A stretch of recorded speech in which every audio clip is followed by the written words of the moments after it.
Today, I will speak something very different. Okay, there's the qualities one should cultivate prior to meditation practice.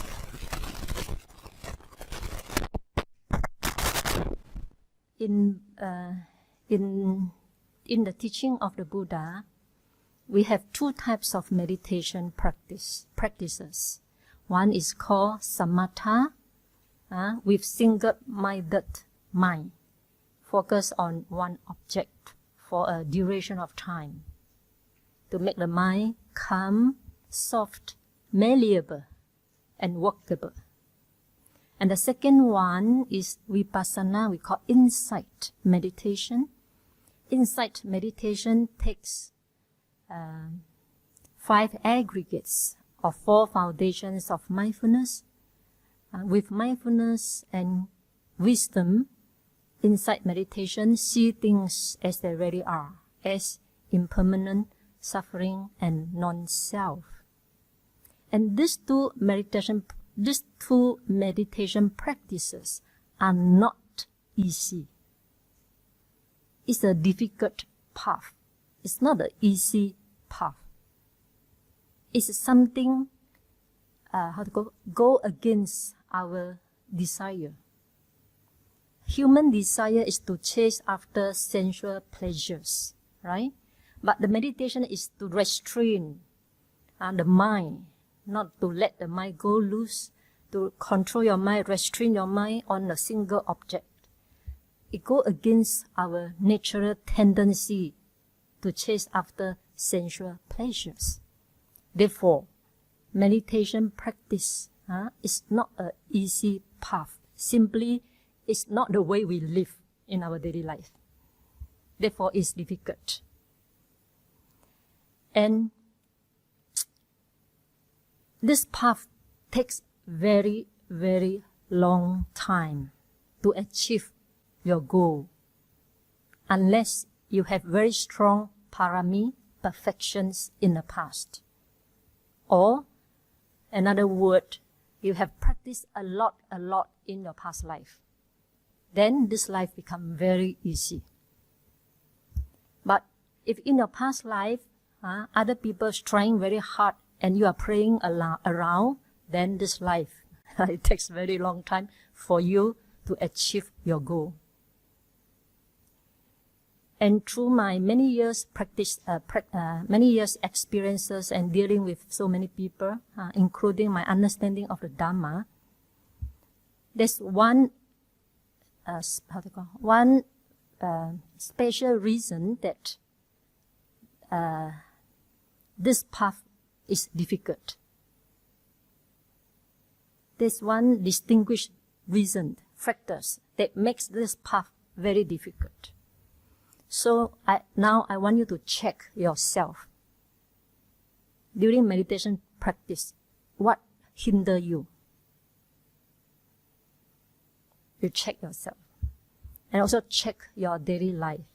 What is your main hindrances in your life?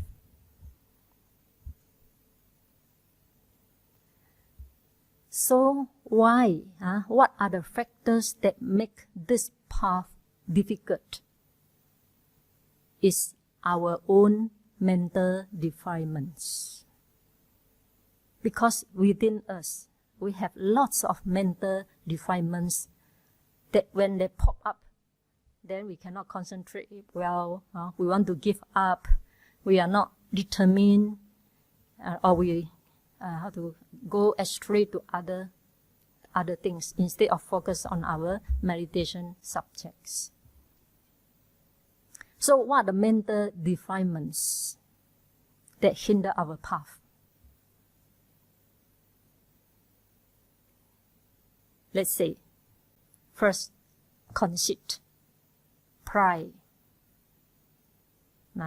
Some more, the rigidity of your mind. Some people's mind are very rigid. No matter as the teacher tell her to do this, to do that, they cannot change themselves. So this rigidity of the mind also become a hindrance of his or her. Some more, anger, finding fault in others. Easy to find fault in others. Just like when I was in Pa'au Meditation Center, I easily find fault in others. So I cannot make progress. So this is the defilement that I have carried off. Some more. So tell yourself your own defilements. Impatient. When pain arises, I don't like pain.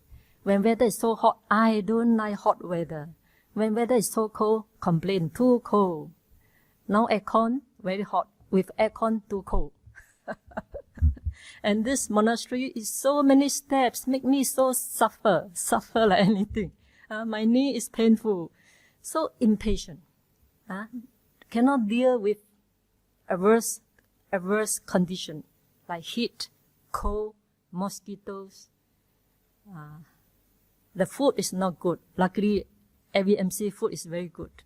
Otherwise, one more complaint. Then, impatient. Somebody is snoring. I cannot sleep. Another complaint. All these are called impatient character. You don't have the endurance. If you don't like people snoring, then you need a single room. That's called 5-star. 5-star meditation center. We can't afford. Okay? So impatient also one of the hindrance. Okay. So to make the path easy, one, according to my experiences in this long practice, one need to cultivate few qualities mentioned in Karyana Metta Sutta as well as in Mangala Sutta. I don't say something without quotation from Sutta, right? My discovery must come with agreement with the Sutta. Only then I will speak. Otherwise, it's my own creation. Okay, so let's see what Karyanina Mitta Sutta say. Okay, this morning we read in the Metta Sutta. If you want to see, you can see page 12. This should be done by one skillful in beneficial practices who wishes to break through to the state of peace. In fact, state of peace is Nibbana. So if you want to achieve Nibbana, this should be done by one skillful in beneficial practices who wishes to break through to the state of peace. One should be able, upright, truly straight or very upright, easy to instruct, gentle, and not conceited, contented, easy to support.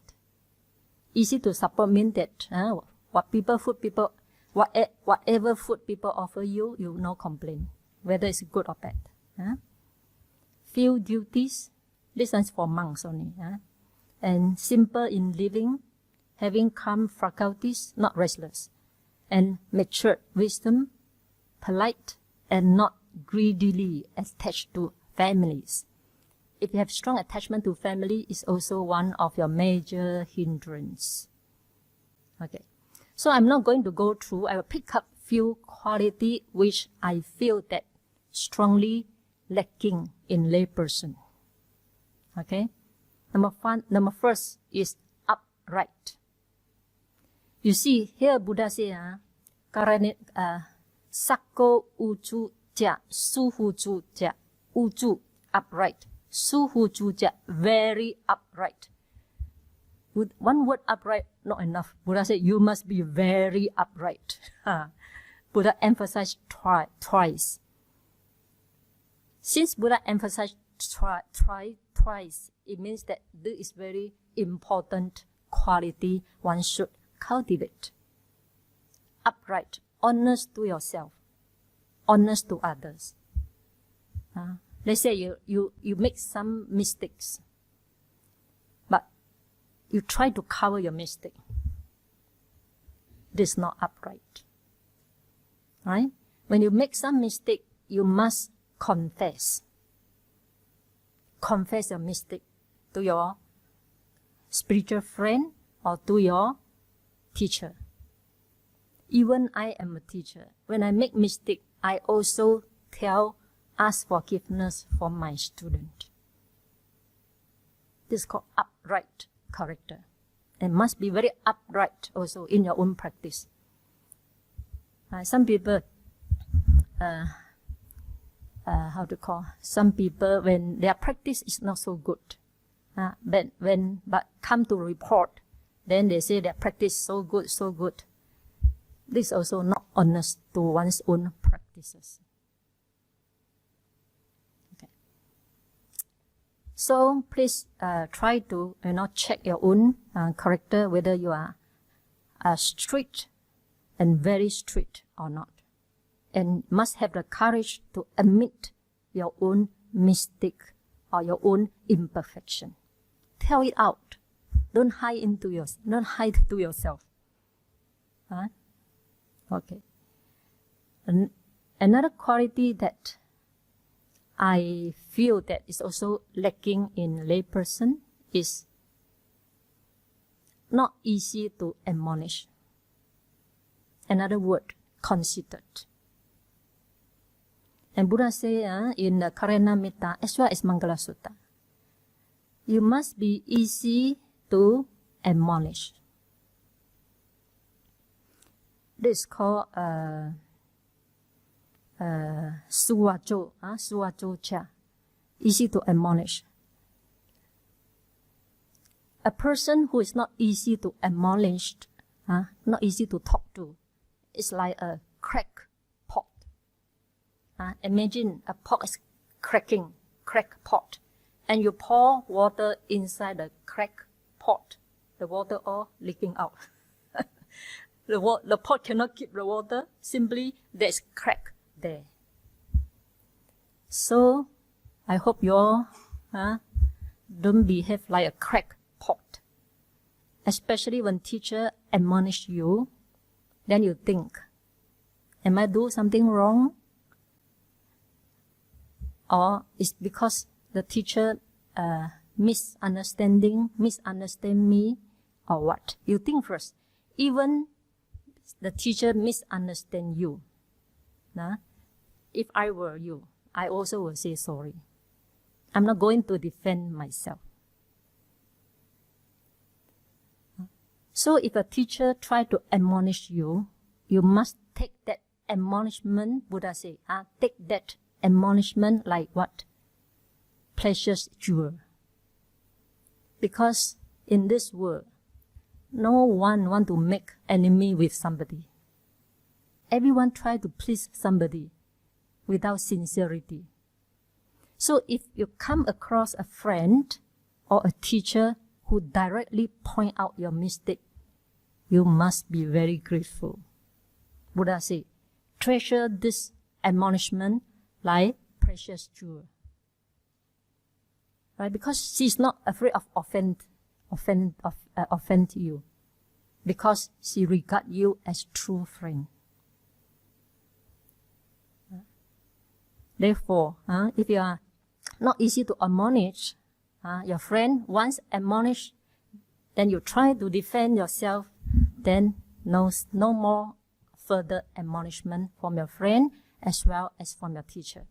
Because when you defend yourself, I don't think the teacher will say for second time. The teacher will just let go. She's not ready yet for any admonishment. Okay, therefore, don't behave like a crack pot. Try to behave a pot without crack, so that when the teacher pour water inside, the water will not leak out. I'd like to relate one story of Rahula. I think everybody know Rahula. Rahula is the only son of the Buddha. So you can see his status. And if he did not become Samanera, he will be the king. take over the kingdom of Kapilavatthu. And he renounced the world as a prince. If he did not announce the world, he is the king. And he's the only son of Buddha. So he had all this privilege. And yet, he is very, very humble. Very easy to admonish. He didn't behave like, I'm the son of Buddha, I am the prince, I'm going to become king. No, he never behaved like that. One day, every day, Rahula will take some sense and throw into the sky and make aspiration. May the admonishments come to me as many as this sense. This sense like, thousands sense. So he wished he can receive thousands admonishment every day. But for us, if somebody admonish you, we try. I see so many layperson, almost a quality of layperson. If a teacher trying to admonish him or her, his or her first reaction is what? You are a layperson. What's your first reaction? Be honest. I think it's self-defense. Self-defense. At least the almost first reaction. So if you self-defend already, no more second admonishment from the teacher. Okay? So, Venerable Rahula is so, well known for his humility, for his easy to admonish. And he becomes so popular among all the monastics. And one day, some monks want to test him. So they sweep a heap of rubbish in front of one kuti, one room outside the room. And they told Rahula off. Rahula, why you keep all the rubbish in front of that monk's, outside of that monk's kuti? If you were Rahula, what will you say? I said, so sorry, I never do like that. Don't find fault in me. Or you will try to defend, right? But Venerable Rahula, the only son of the Buddha, never do like that one. Then he quickly said, oh, Monday, sorry. I will sweep that rubbish away. He never said, no, I never do that. Why you find fault in me? No. He has no this type of mentality. Therefore, he's very, popular among the monastics because of his humility, easy to admonish, no anger. Okay, so this is a quality. If you want to break through your meditation, this is the quality you should cultivate. Treasure all admonishment like precious jewel. Don't try to defend. If you try to defend, it also shows the ego. Your ego is there. And as a practitioner, ego is the main hindrance for your practice. Just like what Channa encountered. Channa is the playmate of the Buddha. When Buddha was born, Channa is also born. Then he is the playmate of the Prince Siddhartha. When Prince Siddhartha renounced the word, Channa is the only one accompanied him.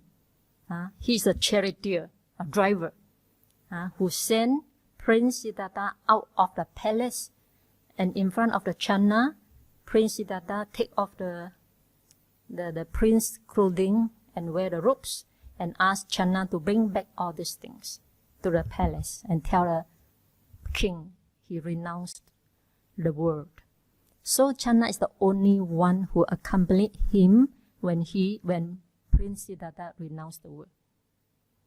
And when Prince Siddhartha become enlightened, become the Buddha, then many of the Sakyan princes also renounced the world, including Channa. And many Sakyan princes become Arahant. But Channa Channa had no any achievement. Why? Because of conceit. He always said that when Prince Siddhartha renounced the world, I am the only one, accompanied him. So he was very conceited and never respect the elders, never respect the spiritual, the practitioner, the fellow practitioner, monks, all the monks. And because of his conceit, even he stand in the stand in the community for 45 years, still no achievement. And before Buddha passed away, Buddha gave him a punishment. Buddha tell the monastic or the community of the Sangha, when I pass away to Parinibbana, please impose one punishment to him, to Channa. What punishment? No one should talk to Channa. Don't talk to him as though he is dead. So when Buddha passed away into Parinibbana, then the Sangha, the community of Sangha started to impose this punishment. No one talked to him. So at this time he has this strong spiritual urgency arose in him. Because in this Sangha, no one talked to him, no one associated with him as though he was dead. Then he has a lot of regret. Why Buddha imposed such strong punishment to me? Then gradually he realized because of his conceit, pride, ego. Once he realized the major hindrance that hinder his path, conceit, ego, and pride, then he tried to humble himself. So one day when meditate, there's a doubt arise in him. Then he approached Venerable Ananda. And Venerable Ananda was very happy seeing him come to him, seeing Channa come to him. It shows that Channa has lowered down his pride already. And Channa asked him question, and Venerable Ananda answered him, and he became Arahant. Before that, Channa never asked anyone question. He thought he know everything. But now, he put down his pride and approached Venerable Ananda for any doubt he has. Then finally, Ananda cleared his doubt and he became Arahant. So being humble is also a good quality that leads you to the attainment of Nibbana. Okay. When I was in America, one day, I went to Massachusetts to visit Paticca-Samuppada with my student. However, at the time, Paticca-Samuppada just went out, so I could not meet him. But there are so many monks there. So whoever monk I met, I just bow 3 times. Let's say, Bhikkhu A. When I meet with Bhikkhu A, I bow 3 times. When I meet with Bhikkhu B, I bow 3 times. Then Bhikkhu C, I bow 3 times. And my disciple was very shocked. Because to him, I was teacher. Why my teacher keep on bowing to others? He was very shocked. Then I told him, being humble, you have nothing to lose, but everything to gain.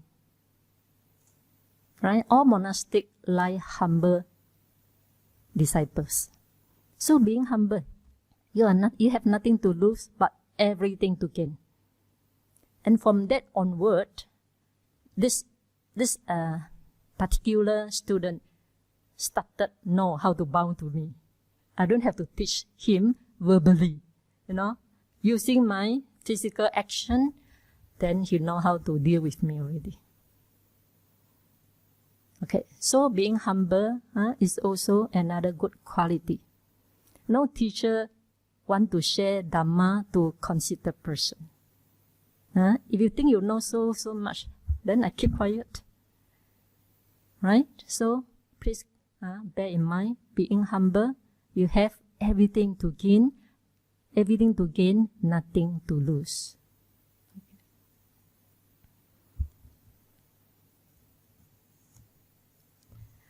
Okay, so these are the few qualities one should cultivate. Then according to Metta Sutta. So even before you practice Metta Sutta, you have to cultivate all this quality first. Only then you start radiate metta to other people. This according to Karyana Metta Sutta. But nowadays, we go directly to sending metta to others before we cultivate these qualities. Because nowadays, everybody wants shortcut. To become humble, easy to admonish, no pride, it takes long time. Right? But this is not what Buddha teach. We will read the Metta Sutta every day. Then you will realize we must have this type of quality first before we practice meditation. Otherwise, when you come to meditation practice, because of the rigidity of the mind, because of the conceit, because of the ego, because of not easy to admonish, all this become the hindrances for your progress. And another one good quality mentioned in Metta Sutta is gentleness, soft, mudu. Mudu, bahasa Malaysia is like honey.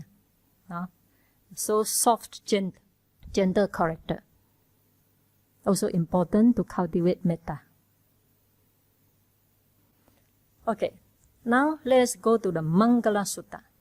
Mangala Sutta also say the same thing.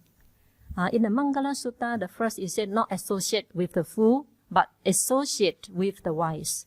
Then later on, Mangala Sutta say one should cultivate generosity, one should cultivate morality, restraint of oneself. Then later on,